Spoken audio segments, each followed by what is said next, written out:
ரஜினி அவர்கள் வந்து இன்னும் சீக்கிரத்தில் தன்னுடைய ரிட்டையர்மெண்ட் அனௌன்ஸ் பண்ண போகிறார் அப்படின்ற மாதிரியான ஒரு தகவல் வெளியாகுது. இப்போ வர்ற ஜெயிலர் 2வும் அதற்கப்புறம் அவர் நடிக்கிற சுந்தர் சி படமும் அதுக்கப்புறம் ஒரு கடைசி படம்னு சொல்கிற ரஜினி கமல் சேர்ற படமும் கண்டினியூஸாக பெரிய ஹிட் ஆகுதுன்னு வைங்க. மிகப்பெரிய ஹிட் ஆகுதுன்னா அவர் வீட்டில் உட்கார விட்டுருவாங்களா?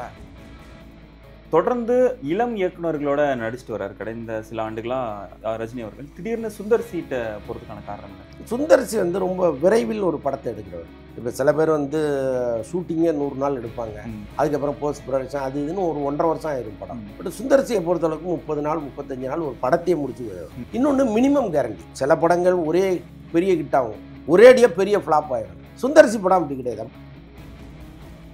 நடிகை ஆராத்யா அப்படின்னு சொல்லிட்டு ரீசெண்டாக ஒரு ப்ரெஸ் மீட்டில் வந்து ஒரு விஷயத்த சொல்கிறாங்க. என்னென்னா மாரி செல்வராஜ் அவர்கள் வந்து மலையாள நடிகைகள்கிட்ட அதிகமாக போகுது, ஏன்னா அவங்களோட டெடிக்கேஷன் இருக்குது அப்படின்ற மாதிரி சொல்கிறாங்க. இல்லைங்க, அப்படி நீங்கள் சொல்ல முடியாது. கலைக்கு வந்து எப்படி மொழி கிடையாதோ அது மாதிரி வந்து கேரளா ஆர்டிஸ்ட்டு, தெலுங்கு ஆர்டிஸ்ட், மலையாள ஆர்டிஸ்ட்லாம் கிடையாது.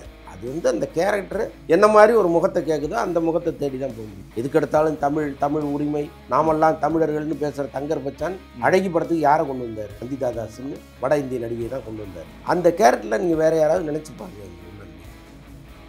நடிகர்களுடைய சம்பளம் இந்த தொடர்ந்து ஒரு மிகப்பெரிய விவாதமாக இருக்குது, பல காலமாகவே இருந்துட்டு வருது. இதுக்கு தீர்வே கிடையாதுங்க.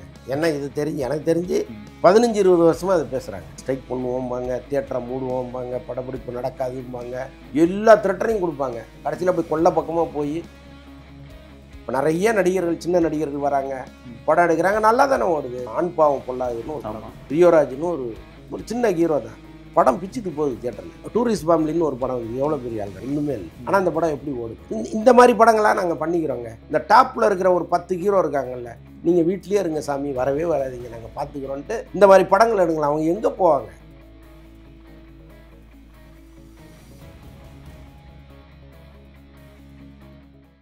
இந்த ஃபைனல் கட் நேயர்களுக்கு வணக்கம். இன்றைய சிறப்பு நேர்காணலில் நம்ம யாரோட பேச போகிறோம்னா சீனியர் ஜேர்னலிஸ்ட் அந்தன் அவர்களோட தான். வணக்கம் சார். வணக்கம். ரஜினி அவர்கள் வந்து இன்னும் சீக்கிரத்தில் தன்னுடைய ரிட்டையர்மெண்ட் அனௌன்ஸ் பண்ண போகிறார் அப்படின்ற மாதிரியான ஒரு தகவல் வெளியாகுது. இந்த முடிவு எடுக்க என்ன காரணம் நினைக்கிறீங்க சார்? இல்லை, அவர் ஒரு ஏஜ் ஒன்று இருக்கு இல்லையா? இப்போ ஏர்போர்ட்டில் வரும்போது நல்லா சுறுசுறுப்பாக வராரு, எல்லாமே ஓகே தான். இன்னொன்று அவரை இன்னும் அந்த இதோட வச்சுருக்கிறது அந்த தியானம், ஆன்மீகம், அவருடைய நம்பிக்கைகள் எல்லாமே தான் அவரை நல்லா ஸ்ட்ராங்காக வச்சுருக்கு. என்ன இருந்தாலும் அந்த ஏஜ்னு ஒன்று இருக்குது. இப்போ ராஜமௌலி அவரை வைத்து படம் பண்ணுறதுக்கு ஒரு காலத்தில் விரும்பியிருக்கிறார். ஆனால் இன்னைக்கு ரஜினி விரும்புகிறார், ராஜமௌலி மறுக்கிறார். ஏன்னா என் படத்துக்கு வரும்போது ஒரு ஹீரோ இவ்வளவு பெரிய ஸ்டெமினா இருக்கணும் அவருக்கு, இன்னைக்கு ரஜினி சாருக்கு இல்லையே, நான் எப்படி பண்ணுறதுன்னு அவரே ஃபீல் பண்ணுறார். ஸோ இப்படி இருக்குது. இப்படிப்பட்ட சூழ்நிலையில் அவரும் இந்த குதிரை வந்து இன்னும் எவ்வளோ வேகமாக ஓட முடியும்னு ஒன்று இருக்குல்ல, அதை தாண்டி அவருக்கு வந்து ஒரு பேரப்பிள்ளைகளோட விளையாடணும், கொஞ்சம் இவ்வளவும் இருக்கும் இல்லையா? ஸோ இதெல்லாம் சேர்த்து தான் அவர் ஒரு முடிவு எடுக்கிறார். பட் அவர் கையில் அந்த முடிவு கிடையாது. இப்போ வர்ற ஜெயிலர் 2வும் அதற்கப்புறம் அவர் நடிக்கிற சுந்தர் சி படமும் அதுக்கப்புறம் ஒரு கடைசி படம்னு சொல்கிற ரஜினி கமல் சேர்ற படமும் கண்டினியூஸாக பெரிய ஹிட் ஆகுதுன்னு வைங்க. மிகப்பெரிய ஹிட் ஆகுதுன்னா அவர் வீட்டில் உட்கார விட்டுருவாங்களா? வேணாம் சாரும்பாங்க. நீங்கள் சார் வந்து தலையை காமிச்சிட்டு போங்க, மற்றதை நாங்கள் பார்த்துக்கிறோம்பாங்க. அப்போ நடிப்பிலிருந்து விலகுவதுங்கிறது அவர் கையில் இல்லை. ஆனால் அவர் இப்படி ஒரு முடிவு எடுத்திருக்கிறதா சொல்கிறாங்க. அது நடக்குமா, இன்னும் 10 வருஷம் ஆகுமான்னு நமக்கு தெரியாது. தொடர்ந்து இளம் இயக்குநர்களோட நடிச்சுட்டு வர்றாரு கடந்த சில ஆண்டுகளாக ரஜினி அவர்கள். திடீர்னு சுந்தர் சீட்டை போகிறதுக்கான காரணம் என்ன சார்? சுந்தர் சி வந்து ரொம்ப விரைவில் ஒரு படத்தை எடுக்கிறவர். ஓகே. இப்போ சில பேர் வந்து ஷூட்டிங்கே 100 நாள் எடுப்பாங்க, அதுக்கப்புறம் போஸ்ட் ப்ரொடக்ஷன் அது இதுன்னு ஒரு 1.5 வருஷம் ஆயிரும் படம். பட் சுந்தர் சியை பொறுத்தளவுக்கு 30 நாள் 35 நாள் ஒரு படத்தையே முடிச்சு வருவார். அது வந்து அவருடைய தனித்திறமை. இன்னொன்று மினிமம் கேரண்டி. சில படங்கள் ஒரே பெரிய ஹிட் ஆகும், ஒரேடியாக பெரிய ஃப்ளாப் ஆயிடும். சுந்தர் சி படம் அப்படி கிடையாது. அப்படி மிடில் நிற்கும், இல்லைன்னா மேலே போகும். ஒரேடியாக கீழே வந்து ஆளை கவுத்து விட்றாரு. ஸோ அந்த உத்தரவாதம். ஸோ இது எல்லாமே சேர்ந்தா சுந்தர் சி அவங்க. Okay sir. ரஜினி அவரோட கடைசி படம் அப்படின்னு நம்ம சொல்லப்படுற அந்த ரஜினி கமல் 2 பேரும் இணைந்து நடிக்கிற அந்த படத்துக்கு திடீர்னு இயக்குனர் மாறுறதுக்கான அந்த ஒரு பேச்சு வந்து ரொம்ப தீவிரமாக போயிட்டு இருந்து. முதல்ல அது வந்து ஒரு ரூமர் அப்படின்ற மாதிரி பேசிட்டு இருந்தோம். பட் ஆனால் இப்போ அது உறுதிப்படுத்தப்பட்ட ஒரு செய்தி மாதிரி தெரியுது சார். நான் மட்டும்தான் லோகேஷ் கனகராஜ் இந்த படத்தை பண்ண மாட்டாருன்னு சொல்லுவேன். ஆமாம், கரெக்ட். நீண்ட காலமாக அதை கூலி ரிலீஸ் ஆன மறுநாள்லேன்னு சொல்கிறேன், லோகேஷ் கனகராஜுக்கு ரஜினி படம் கொடுக்க மாட்டார் அப்படின்ட்டு.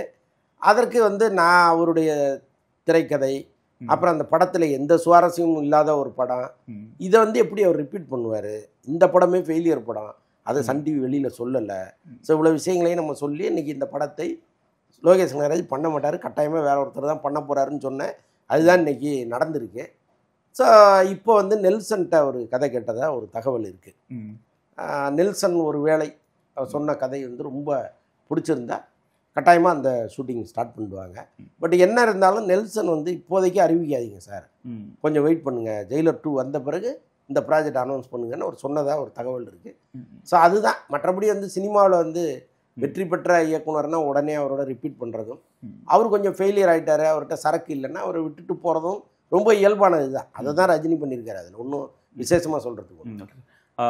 ஜெயிலர் 2 படம் ரிலீஸ் ஆனதுக்கு அப்புறம் இந்த முடிவு மாறுறதுக்கான வாய்ப்பு இருக்கா சார்? ஏன்னா கூலி படம் ரிலீஸ் ஆனதுக்கு அப்புறம் அந்த லோகேஷ்ட இருந்து விலகுன அந்த ஒரு சம்பவம் இருக்கும் பொழுது ஜெயிலர் 2 திரைப்படம் ஏதாச்சும் 1-2 இடத்துல பிசிறு தட்டுச்சு அப்படின்னா நெல்சன் அதுலேருந்து விலகிறதுக்கான வாய்ப்புகள் இருக்கா சார்?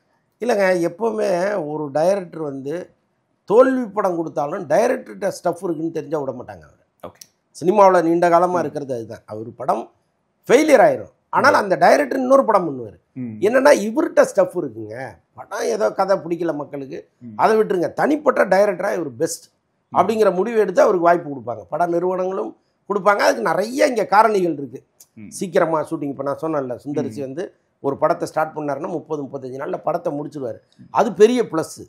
நீங்கள் வட்டி கிட்டிலாம் போட்டு கணக்கு போட்டிங்கன்னா ரொம்ப பெரிய லாபமாக இருக்கும் அது. ஸோ இந்த மாதிரி டைரக்டர்களை ஒரு கணக்கு எடுப்பாங்க.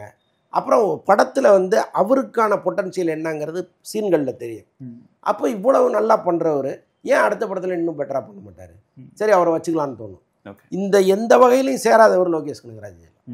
இப்போ நெல்சனை பார்த்தீங்கன்னா அவர்கிட்ட அந்த பொட்டன்ஷியல் இருக்குது. அதனால தான் வந்து பீஸ்ட்டு ஃபெயிலியர் ஆன பிறகும் நம்பிக்கையோட ஜெயிலர் படம் கொடுத்தாரு ரஜினி.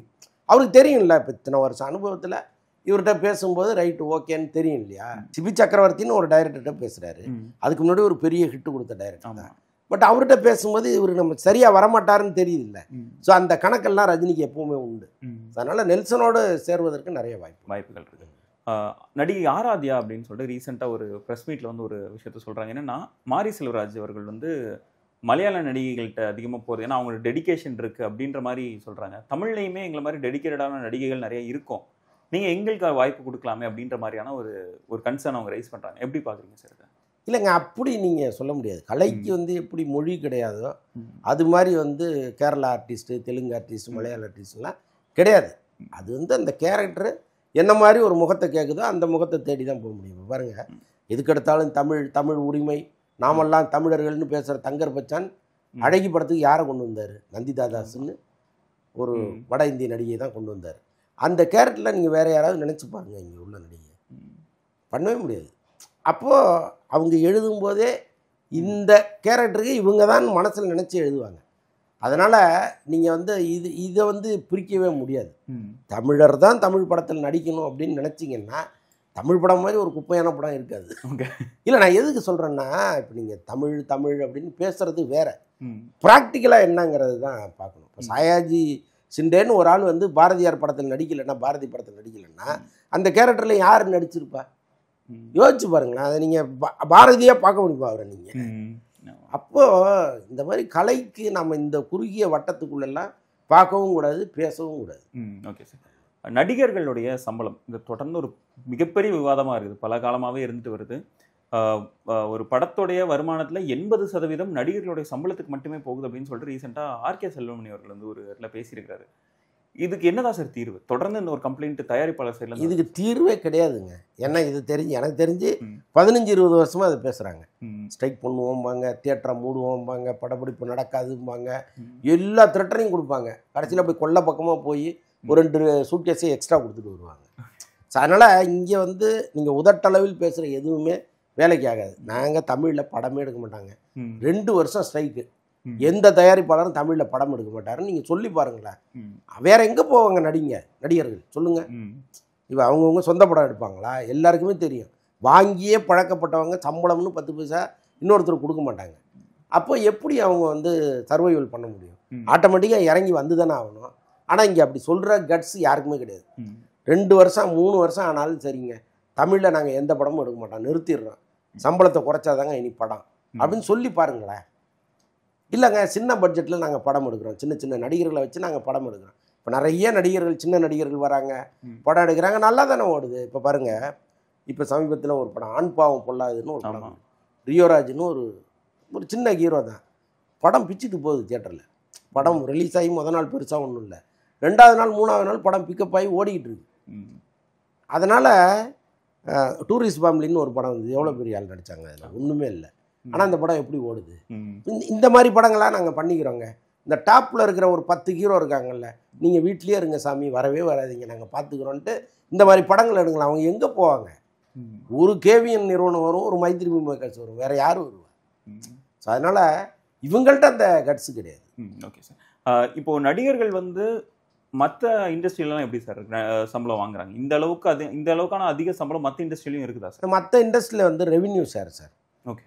ஆந்திராவாகட்டும், கர்நாடகா கூட கேரளாவில் பெருசாக யாருமே பெரிய சம்பளம் வாங்குறதில்ல. அங்கே எல்லாருமே வந்து கம்மி சம்பளம். அவங்களோட நடிகர்கள் வந்து மற்ற இண்டஸ்ட்ரிக்கு வரும்போது அதுக்கு அங்கே நிறையா கேட்பாங்க. பட்டு மலையாள படங்கள்னா அவங்க குறைச்சிக்கிறாங்க. இப்போ நயன்தாராவே இங்கே 10 கோடி கேட்பாங்க, அங்கே போனீங்கன்னா 2 கோடிக்கு பண்ணுவாங்க.